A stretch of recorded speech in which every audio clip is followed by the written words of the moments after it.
Perfection. The condition, state, or quality of being free from all flaws or defects. I think the actual definition should be a 10-letter word describing something that doesn't exist. Or prison. Maybe straitjacket. See, perfection is a virus, a tumor, a growth. It infects the mind of who it attaches itself to until it eventually destroys the host. I hate the very word perfection. It has driven me crazy for years, guided by fear. I was constantly comparing myself to my peers, stressing and striving to reach some idea that only existed in here. Oh, you thought perfection was real? Well, I disagree. I mean, have you ever seen a perfect tree?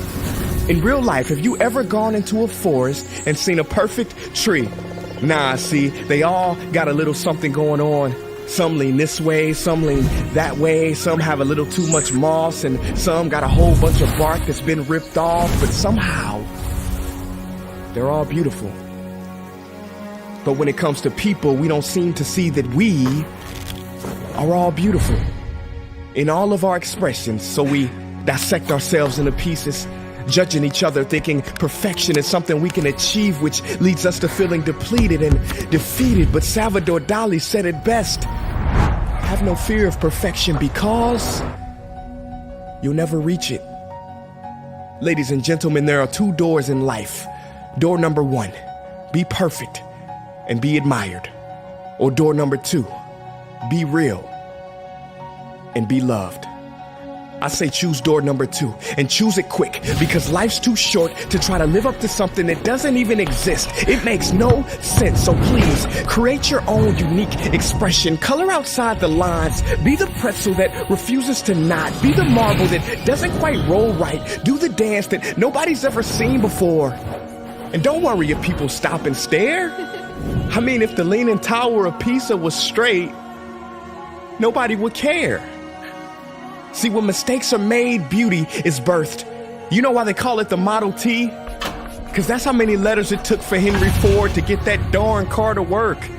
So don't worry about always being first and getting it right. I mean, Sony's very first product they ever made, it cooked rice. So embrace your mistakes. They are to be savored. Failure is the condiment that gives success its flavor. And true success is being yourself in a world that's constantly trying to make you someone else. You know, I was reading the other day about a Japanese tradition called kintsugi. What they do is, if an object breaks, they fill the cracks with pure gold, because they believe that when something suffers damage and has a history, it is all the more beautiful. So I say love your cracks.